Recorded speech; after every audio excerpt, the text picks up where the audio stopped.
Guys Maruti गाड़ी build quality में चाहे भले ही कैसी हो, रिफाइनमेंट के मामले में इनका कोई जवाब नहीं।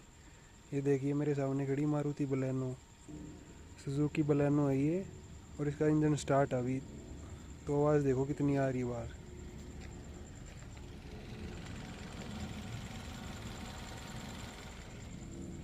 बस इतनी आवाज़ करता है जब एसी ऑफ रहता है।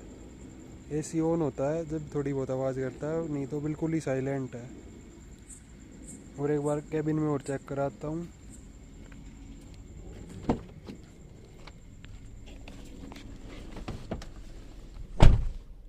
ये देखो गाइस, कोई नॉइज़ नहीं, आवाज़ की नाम की तो कोई चीज़ ही नहीं है अंदर।